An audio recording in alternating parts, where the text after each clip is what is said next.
Hello everyone and welcome to a bit of a waffle rant about VHS artwork and being lost, and specifically King Kong Lives.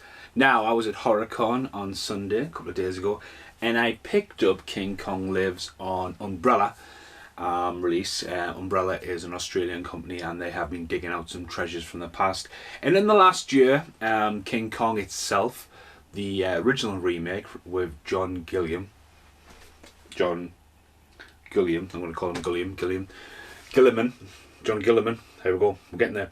I've seen a bit of resurgence too, especially when it comes down to 4K. Now, I'm a massive fan of King Kong, always have been. Rockin' Universal Studios, was lucky enough to go to Universal Studios in 1991 and actually be on the King Kong ride.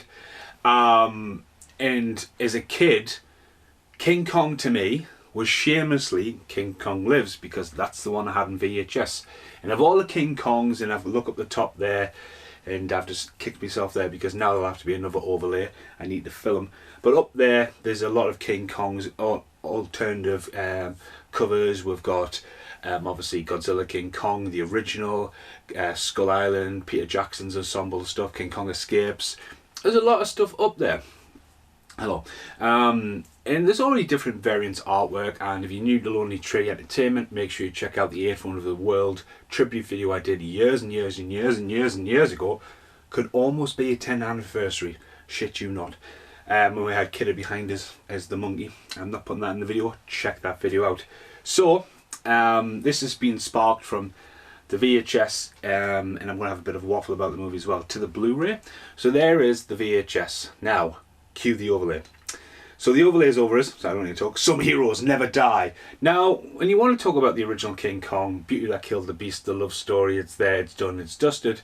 But when you're looking at a franchise, hello, I'm back, and you're going to make a King Kong 2, and there's money involved, where do you go? Now, back in the day, are we still rolling? Yeah, back in the day, someone's right on the floor. You alright? Back in the day, yeah, I did put it at the bottom of the pile. There was a King Kong. Right, hang on, go back. So back in the day, we had the original King Kong from RKO, not Randy Orton. And here we go. You would watch it on this, and it would say King Kong, King Kong. Now this was stop animation. This was a story to tell. This was cinematic. This inspired generations. This showed you that there was no limits to what you could put on the screen and the technology, and when you watch it, it's stop animation, it's good, but it's an absolute marvel, and you know, you would have it there and that's how you would watch it, reel to reel. It'll be in film cans like this, do you know what I mean? One day I'm gonna have to open that, find out what's in there. Anyway, King Kong, but again, falls to his demise, dead. Not gonna fall? No. Can you see it? Is that even a shot? There you go. Yeah, he falls off. There we can. Empire State Building. Now, you write them off and then you're going to make a sequel. So back in the day, they didn't really think about franchising it. They just cashed in with Son of Kong. Cue the overlay. Now, I seen Son of Kong when I was a kid, and this is the original sequel. And Robert Armstrong, Helen Mack, and Frank. Where's Kong? Son of Kong. Yeah. I always remember this, it's the albino Kong. Hello, I'm back. And I remember at the end, as Skull Island goes down and a hand drowns. Traumatised me as a kid. But yeah, so there was an original sequel. So again, Son of Kong. You know, get in. It works. Works better. Anyway, so Son of Kong happens.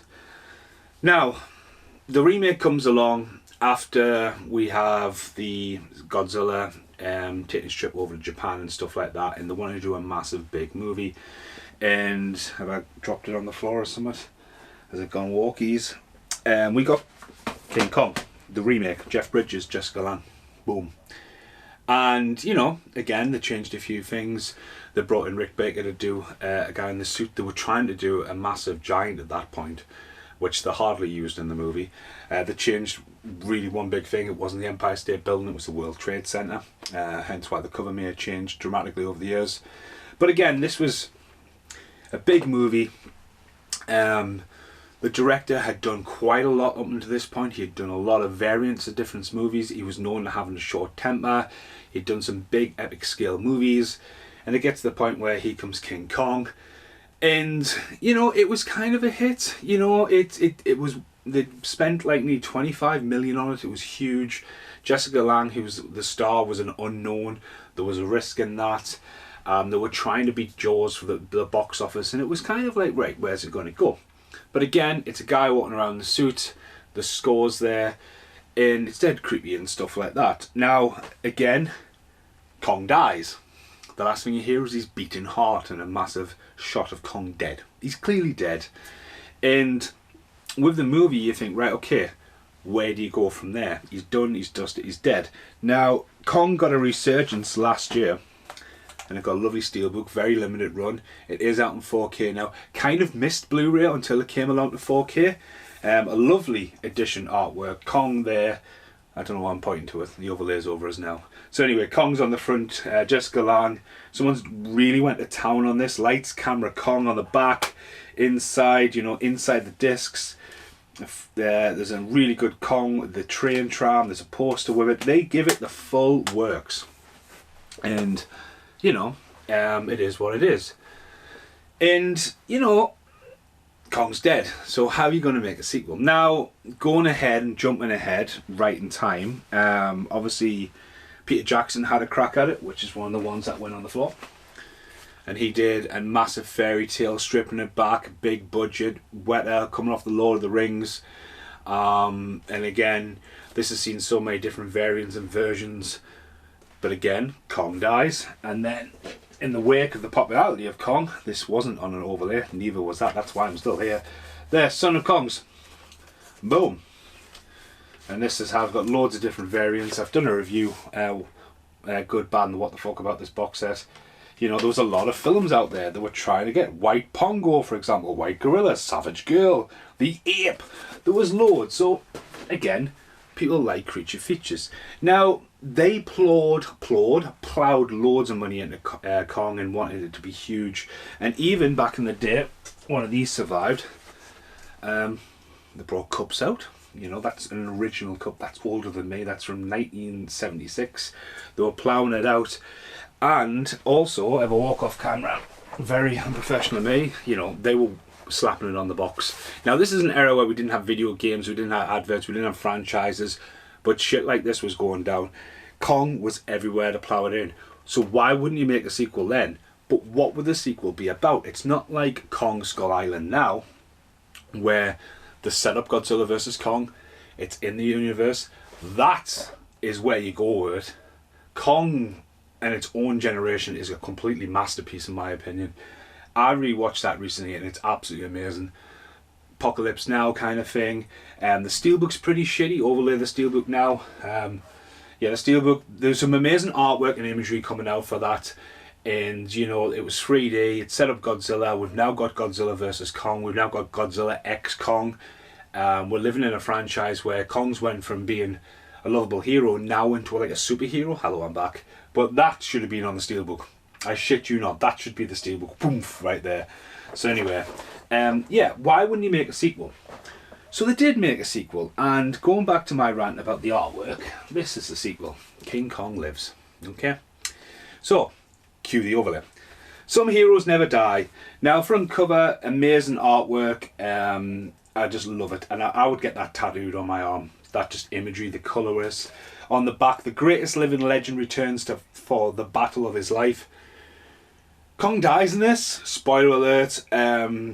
You know, it's kind of like, right, okay, so where do you take it? So it's 10 years later, and they spent some money on this. I think they spent about £15 million on this. And there's a scene right now, overlay on me, of a massive, you know, lab they made. They didn't even bother set dressing the walls. And there's just this huge Godzilla, King Kong in the background. In the scale that gives, like, credit to that is a scale. It's only a PG, even though Linda Hamilton does get her boobies out later on if you freeze frame it. I was a kid back in the day. Anyway, you know, what a scale, what a shot. And you think, wow, this is going on there. It gives you a flashback of the old movie. It ties it up. And I didn't realise this is the same producers and the same director. And the director would fortunately not do much after this, so he came back, even though he was a bit of a hothead. And the cast is completely different. Now, Jeff Bridges had an idea for the movie, I shit you not. He wanted King Kong in space. I think he was just generally like off his tits, or just didn't want any involvement in it. This is obviously, they cast in the movie, obviously, Linda Hamilton from the Terminator. She had just left. Terminator wasn't just the Terminator yet, but she was on the rise. Obviously, the Terminator was a huge, big movie for her. There's an overlay of me, the Terminator now. It's now in my hand. Linda Hamilton. One what got me as well is the guy who plays Brian Kerwin, who stars as Corey Haim's dad in Murphy's Romance. Cue the overlay, just for putting an overlay's sake in there. I found that interesting. I wouldn't have recognised him. If you said what else was here, and I would be like, nah, and they said Murphy's Romance, I was like, well, it's the Corey Haim movie I kind of don't watch. And the other guy to come along, as again, Charles Gordon, the guy from Beethoven, is in and out depending on which edit you watch, because King Kong clearly squishes him to death. It doesn't, depending on the edit. But all these actors did not want to come back. Jessica Lange didn't want to come back, so they got he's called, it's not on here, is it? It's going to be on the, you know what I mean, tag it, get me specs on.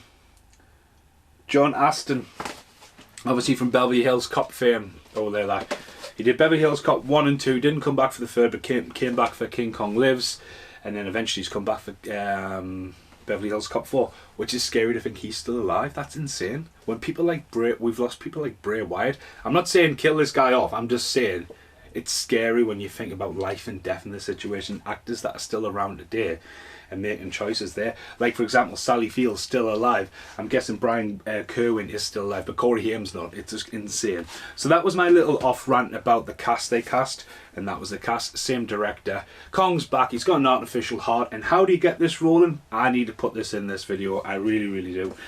So, I don't know how to explain this, you know, right? So we need a heart transplant. We've got a heart transplant. We've got a big heart, and we need a blood transfusion. Right, so how do you get a blood transfusion?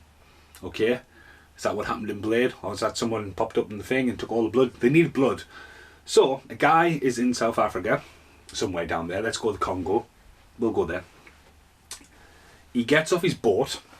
Now I'm going to try and overlay this, right? So he gets off his boat. He takes a walk. He's walking.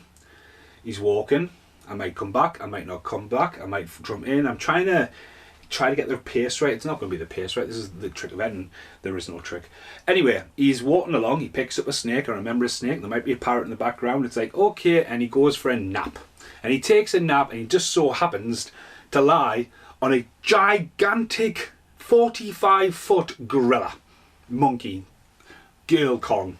And he shits himself. He's tucked in, he shits himself, looks up and like, did you not see that coming? Did you not hear that?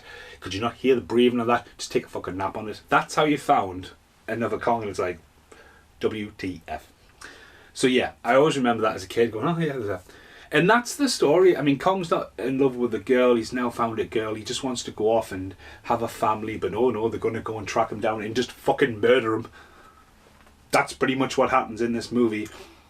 And again, it's kind of like, he's back, he's alive, let him live happy. No, just fucking murder him, you know. Again, people wanted it, and what they've done with Kong, to like, right, another cash in, there's another Kong, bang, he's murdered. But what I was originally here to talk about was the artwork. So, the artwork's amazing. The artwork's amazing. Now, they really wanted to cash in for another reason as well, as Universal Studios was about to open the ride. So I need to borrow a little bit now from the wizard over the top of me. So I remember Kong just being huge and gigantic, and it comes up and you don't know what's going on, and stuff shaking, there's real pyro going off and stuff like that, and then there he is hanging off the bridge trying to get you, and then you think he's got you, and then you go around the corner, and then I remember holding on to the railings and looking down, and you can just see him out of this box, and he's fucking huge, you know. So hats off to the wizard for actually using it. The wizard's also something that really needs to come out in the UK. It's pretty much the Nintendo game, but yeah, it's in my collection because Christian Slater's in it. Right, okay, so the artwork. We've got amazing artwork, and got King Kong Lives has been issued 3 different times on DVD in the UK already. But It's never been released on 4K or Blu-ray yet. So I'm going to take a crack at it and go, this is the original release. Cue the overlay. The legendary Kong is back. He's ginger. At what point is Kong ginger? Linda Hamlin's on the front. Don't name checker. It's a PG still. On the back there's a couple of really bad shots of Kong up and about. Peter Michael Gomez gets his name on the box. John Gilliam director. In the greatest tradition of Hollywood's larger-than-life illusions, King Kong lives, brings the heroic, lovable, fought no longer frightening, less frightening, King Kong's back to life, picking up where he left off in 1976 version of the film left off. King Kong lives, resurrects the mighty ape through the miracle of modern day medicine and brings him together with the love of his life, Lady Kong. Just let him have a happy ending, don't fucking murder him. Yeah. So that's the synopsis of the movie. So yeah, that is terrible artwork. That is really, really bad. And then we got another one that if when you thought Kong was dead, think again. Boom. That's what we got. Cue the overlay. So yeah, Kong, more terrifying. Okay, smashing up a Jeep. Kong is alive, the legend survives. One of the most 100 enjoyable bad movies ever made. It's just so bad it's good, an absolute treat for bad film fans. I don't really want to read this one out, but since we're going with the flow of this movie, beginning with the dramatic closing of the minutes of the Jeff Bridges, Jessica Lange 1986 blockbuster remake King Kong Lives, brings you the legendary Kong back to life after falling to his death, so everyone fought. From the World Trade Center, fast forward 10 years, the mighty Kong is alive on support of Dr. Anne Franklin, Linda Hamlin, ready to perform an operation to return him to life. Only then can he find a blood match. Back in Kong's native land, Africa,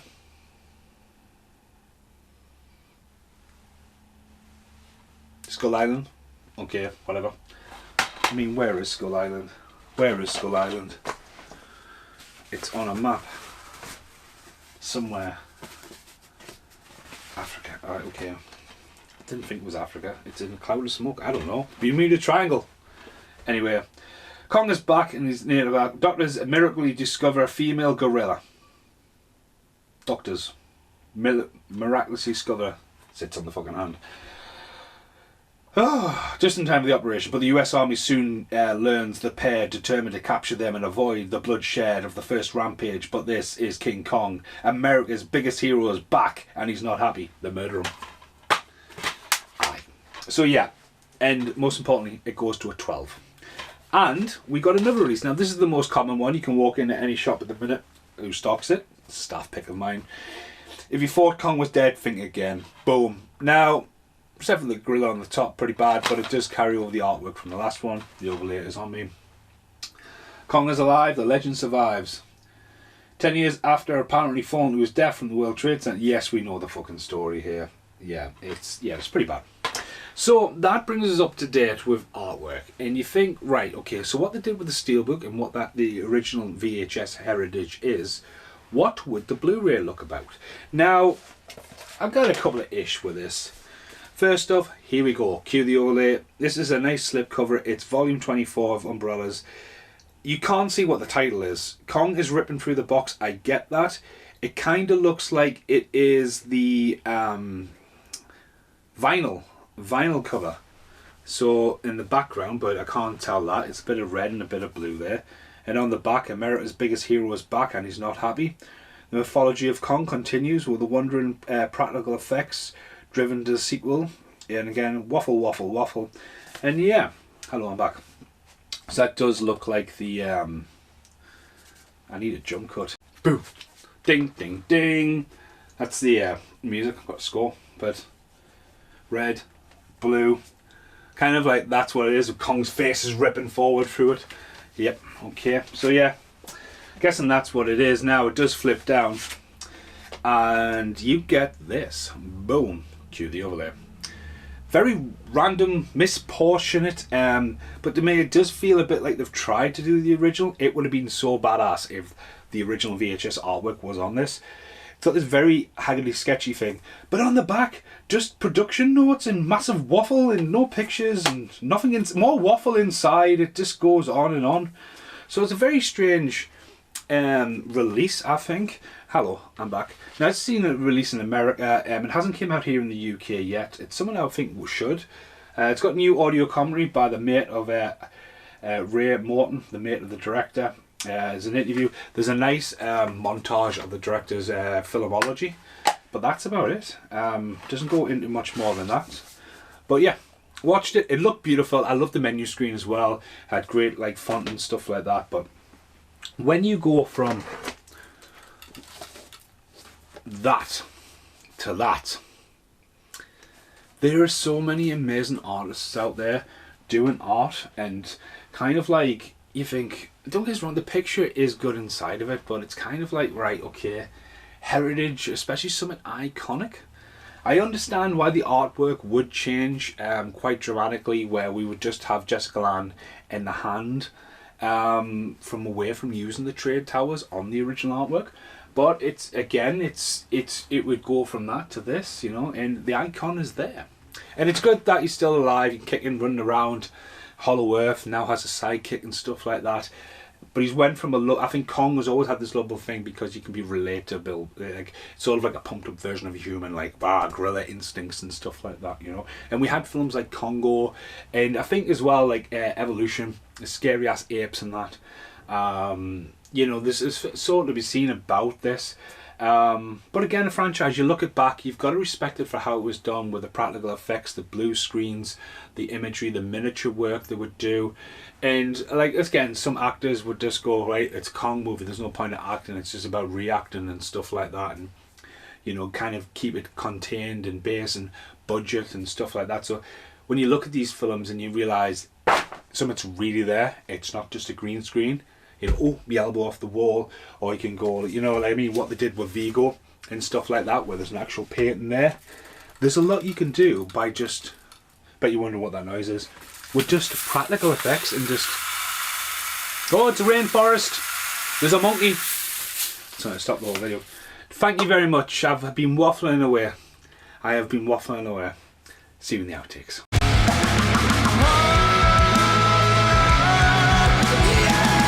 Hello, in the outtakes. I could go on and on talking about King Kong.